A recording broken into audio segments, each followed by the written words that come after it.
അല്ല, എനിക്കിപ്പം നിങ്ങൾ എൻ്റെ വീട്ടിൽ വന്ന് ചോദിക്കുന്നതിന് എനിക്ക് ബുദ്ധിമുട്ടൊന്നുമില്ല. ഇപ്പം സുരേഷ് ഗോപി എൻ്റെ ശത്രു ഒന്നുമല്ല, അദ്ദേഹം ഒരു രാഷ്ട്രീയ പ്രതിയോഗിയുമാണ്. അല്ല, ഇന്നലെ കഴിഞ്ഞ ദിവസം പാർലമെന്റിൽ ഞാനിതെല്ലാം ഉന്നയിച്ച ശേഷം പുറത്തിറങ്ങിയിട്ട് വളരെ ഊഷ്മളതയോട് കൂടിയിട്ട് അദ്ദേഹം എന്നോട് സംസാരിക്കുകയും പെരുമാറുകയും ചെയ്തിരുന്നു. എനിക്ക് തോന്നുന്നു അദ്ദേഹം ഒരു നടന കലയിലുള്ള ഒരു വൈഭവം അദ്ദേഹം പ്രകടിപ്പിക്കുന്നതായിരിക്കാം. അദ്ദേഹത്തിന് ഭയങ്കരമായ ഒരു വീര്യമുണ്ട്, അല്ലെങ്കിൽ ഉഷിറുണ്ടെന്നൊക്കെ തോന്നിപ്പിക്കുന്നതായിരിക്കും. പക്ഷെ എനിക്ക് എൻ്റെ മിത്രമായിട്ടുള്ള സുരേഷ് ഗോപിയോട് പറയാനുള്ളത്, രാഷ്ട്രീയത്തിലും ഒരു സ്ക്രിപ്റ്റ് റൈറ്റർ ആവശ്യം മൂപ്പർക്കുണ്ട്. സുരേഷ് ഗോപി പറയുന്നതിനെ നമ്മൾ സീരിയസ് ആയി എടുക്കണം. സുരേഷ് ഗോപി പറയുന്നതിനെ സുരേഷ് ഗോപി പോലും സീരിയസ് ആയി എടുക്കുന്നില്ല, സുരേഷ് ഗോപിയുടെ പാർട്ടി പോലും സീരിയസ് ആയി എടുക്കുന്നില്ല. സുരേഷ് ഗോപി ഏത് പാർട്ടിയിലാണെന്നുള്ള കാര്യം സുരേഷ് ഗോപിക്ക് അറിയില്ല, BJPക്ക് സംശയമുണ്ട്. അങ്ങനെ ഒരു വ്യക്തി പറയുന്ന കാര്യത്തിൻ്റെ ഓരോ സൂക്ഷ്മതലങ്ങളും നമ്മൾ വിലയിരുത്തി അതിനെ നമ്മൾ എന്താ പറയുക തൂക്കി നോക്കുന്നതിൽ അർത്ഥമില്ല. പക്ഷേ എനിക്കൊരു അഭ്യർത്ഥനയുണ്ട്. അതായത് കാലിക രാഷ്ട്രീയത്തെക്കുറിച്ച് ജനപ്രതിനിധികൾ സംസാരിക്കുമ്പോൾ കുറേ കൂടി സഭ്യമായിട്ട് അദ്ദേഹത്തിന് വേണ്ടി അതിനോട് പ്രതികരിക്കാം. പക്ഷേ അദ്ദേഹത്തിന് ഞാൻ കുറ്റം പറയില്ല. എന്താ കാരണം വെച്ചാൽ അദ്ദേഹം ദീർഘകാലം ഒരു സ്ക്രിപ്റ്റ് റൈറ്ററുടെ ഒരു സഹായത്തോടു കൂടിയിട്ടാണ് അദ്ദേഹം വിരാജിച്ചത്.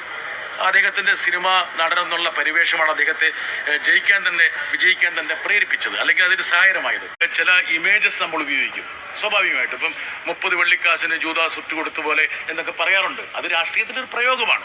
പക്ഷേ മൂപ്പർക്ക് പെട്ടെന്നൊക്കെ തോന്നി മൂപ്പറാണ് മൂപ്പറാണ് ജൂദാസ് എന്ന് തോന്നി. യഥാർത്ഥത്തിൽ ഇത് മനസ്സിലാക്കി ജോർജ് കുര്യൻ കുറേ കൂടി ബുദ്ധിപരമായിട്ട് സീറ്റിൽ പതുങ്ങിയിരുന്നു. ഇനി അഥവാ മൂപ്പറ തല വിളിച്ചിട്ട് കണ്ടു കഴിഞ്ഞാൽ അദ്ദേഹമാണെന്ന് ആരെങ്കിലും തെറ്റിദ്ധരിക്കുമെന്ന് വിചാരിച്ചിട്ട് മൂപ്പറ എഴുന്നേറ്റിട്ടേ ഇല്ല.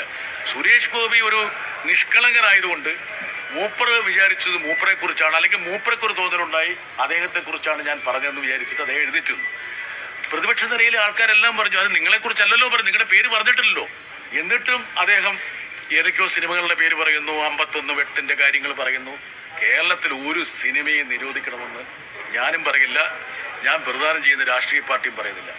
ശരിയാണ്, അതായത് സർഗാത്മകമായി നോക്കിക്കഴിഞ്ഞു കഴിഞ്ഞാൽ, വസ്തുതാപരമായി നോക്കിക്കഴിഞ്ഞാൽ സെപ്റ്റിക് ടാങ്കിൽ ഇടേണ്ട ചില പടങ്ങൾ കേരളത്തിൽ വന്നിട്ടുണ്ട് ഈ രാഷ്ട്രീയ പ്രൊപ്പഗാൻഡയുടെ ഭാഗമായിട്ട്, കേരള സ്റ്റോറി ഉൾപ്പെടെയുള്ളത്. അതിനൊക്കെ ഇന്ത്യയുടെ പ്രധാനമന്ത്രി ബ്രാൻഡ് അംബാസഡർ ആയെന്നുള്ള കാര്യവും നമ്മൾ മറക്കണ്ട. പക്ഷേ ആ സിനിമയൊക്കെ അവോളം ഇവിടെ കളിച്ച് ജനങ്ങൾ കണ്ടോട്ടെ എന്ന് വിചാരിച്ചു. പക്ഷേ ഒരു പൂച്ചക്കുഞ്ഞ് പോലും അത് കാണാൻ പോയില്ലെന്നുള്ളതാണ് അതിൻ്റെ യാഥാർത്ഥ്യം. ഇനിയിപ്പോൾ ഒരു കാര്യം ചെയ്യാവുന്നതാണ്. അതായത് ഈ 51 വെട്ട് എന്നുള്ളത് BJPക്ക് നിയന്ത്രണമുള്ള സ്വാധീനമുള്ള ഏതെങ്കിലും ചാനലിൽ കാണിക്കട്ടെ എന്ന്. അതുകൊണ്ടാണ് ഒരുപക്ഷെ ഒരു കുറ്റബോധം കൊണ്ടായിരിക്കാം. അദ്ദേഹം അല്പം നിഷ്കളങ്കനാണ്, അതുകൊണ്ടായിരിക്കും സംഭവിച്ചത്. സുരേഷ് ഗോപി എൻ്റെ ശത്രു ഒന്നുമല്ല, അദ്ദേഹം ഒരു രാഷ്ട്രീയ പ്രതിയോഗിയുമാണ്.